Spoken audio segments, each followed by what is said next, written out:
Cast Audio presents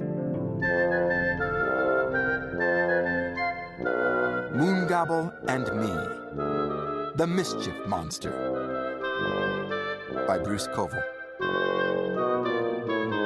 Chapter 1. Strange Visitor. Sometimes, when you get what you want, it's not as good as you thought it would be. Here's what I mean. I was really happy when my friend Moongobble became a full magician. For one thing, it meant Foswad would stop coming up with mighty tasks that Moongobble had to do if he wanted to join the Society of Magicians. The problem was, life just wasn't as interesting without those mighty tasks. Oh, it was more interesting than it had been before Moongobble moved to Pigbone. But I had really liked going off on those adventures, even if they did get kind of scary sometimes.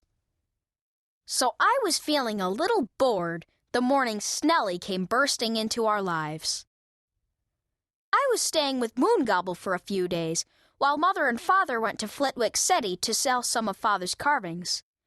I was outside, working in the garden. Fireball, the little dragon who is my friend, had perched on a nearby tree branch. Whenever I got too hot, Fireball would flutter down to fan my face with his wings. He had just flapped around my head a few times when he hissed, "What's that?" "What's what?" I asked. Then I heard it too, a tiny voice, sobbing and wailing. "It's coming from over there," I whispered. Fireball settled onto my shoulder, hooking his tiny claws into my shirt. I put down my hoe, then dropped to my knees and began to crawl along the row of cabbages where I had been working.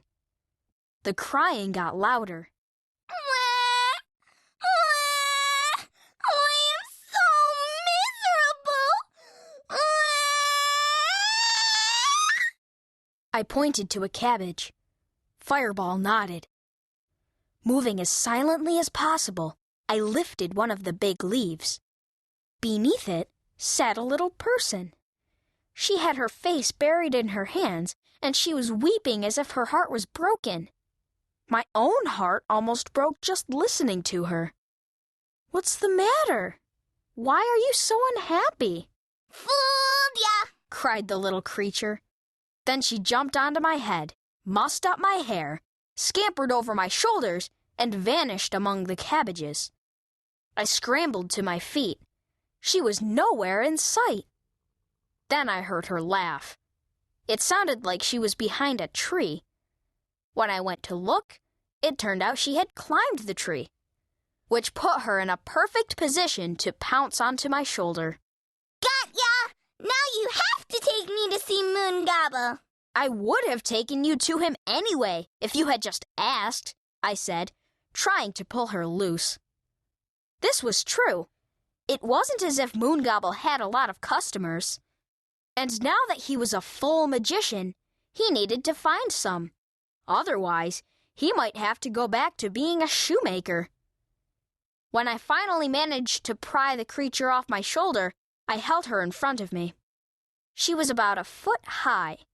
She was wearing a dress made of 2 layers of flower petals.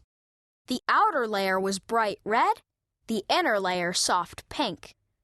Her green cap looked like the base of a flower. And she had wings! It took me a minute to see that they were fake.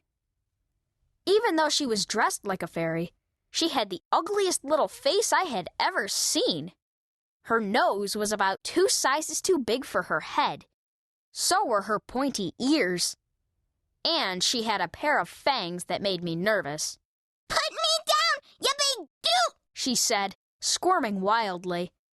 "If I do, will you promise not to jump on me again?" Yeah, I promise." The way she said it made me wonder what her promise was worth.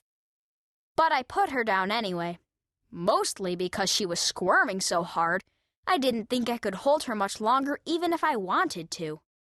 "Come on," I said. "Moongobble is inside."